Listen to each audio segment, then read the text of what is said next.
Alu, I love you, and I'm gonna come down 100% one day and spend time with you. I want to do that step with him. Alu Arjun is somebody that I have worked with in 2 films. I had a great experience of working with him. We became very, very familiar with each other. One word about Alu Arjun's dance. Oh my God, energetic, strong, inspiring. Pushpa was phenomenal, like great piece of entertainment, great piece of acting, great piece of conviction, storytelling, amazing. And I'm a huge Alu Arjun fan. I think he was absolutely fabulous in Pushpa. Very jailada. Ide sir na brand. भावानो, जसं शाहरुख खानला बॉलिवूडमध्ये king असं म्हटलं जातंय, तसंच अल्लू अर्जुनला इथं आपण brand म्हटलं जाते, म्हणजे इंडियन सिनेमाचा एक ब्रँड असं म्हटलं जाते. आता तुम्हाला मला सांगायचं आहे, जसं अल्लू अर्जुन इकडे नॉर्थ इंडियामध्ये आला, म्हणजे जसा पॅन इंडिया सुपरस्टार आता तो बनलाय, ते कधी जेव्हा त्यांचे पिक्चर हे पॅन इंडिया रिलीज झाले हिंदीमध्ये. पण हे रिलीज व्हायच्या आधीसुद्धा ते तेलुगूमध्ये एक जबरदस्त स्टार होते, तिथं त्यांचा ब्रँड होताच होता.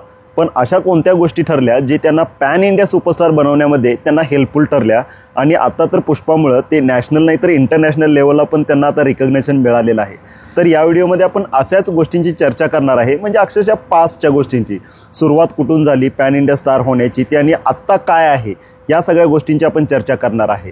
तर याच्यामध्ये सगळ्यात आधी मी सांगेन, अल्लू अर्जुन यांना जे पॅन इंडिया सुपरस्टार बनवण्याची जी मदत केली ते म्हणजे आपल्या TV-वाल्यांनी. आता TV म्हणजे केबल TV, तुम्हाला आठवत असेल, सेट टॉप बॉक्स वगैरे सगळं आत्ता आलं आहे, किंवा आत्ता OTT वगैरे हे सगळं आत्ता आलं आहे.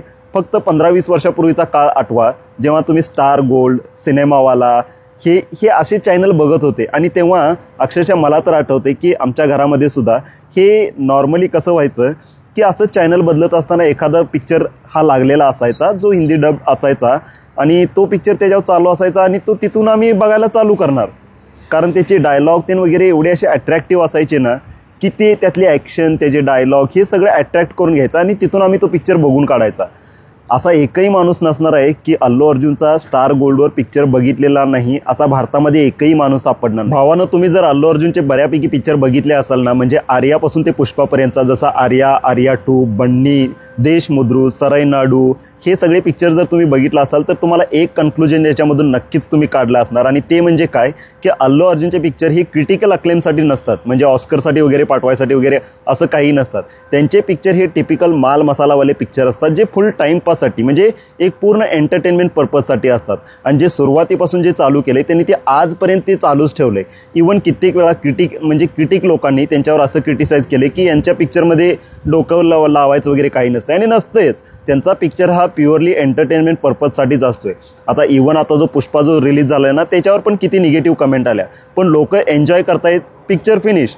आणि ते अल्लू अर्जुनला म्हणजे सॅल्यूट, इतक्या निगेटिव्ह अशा कमेंट आल्या तरी त्यांनी आपला काय असा एक जो स्टँड घेतलाय ना तो सोडलेला नाही आहे. मी पिक्चर लोकांच्या एंटरटेनमेंटसाठी बनवतोय, फिनिश, लोक मजा करतायत, झाला, विषय संपला, दुसरं काहीच नाही आहे. आपला स्टार बनवण्यात आणखीन एक मोठ्या माणसाचा हात आहे, आणि ते म्हणजे संकेत म्हात्रे. हा खरोखर, कारण जे काही हिंदी डब्ड पिक्चर यायचे त्याच्यामध्ये जो काही अल्लू अर्जुनला आवाज दिलेला असायचा तो म्हणजे संकेत म्हात्रे यांचा असायचा.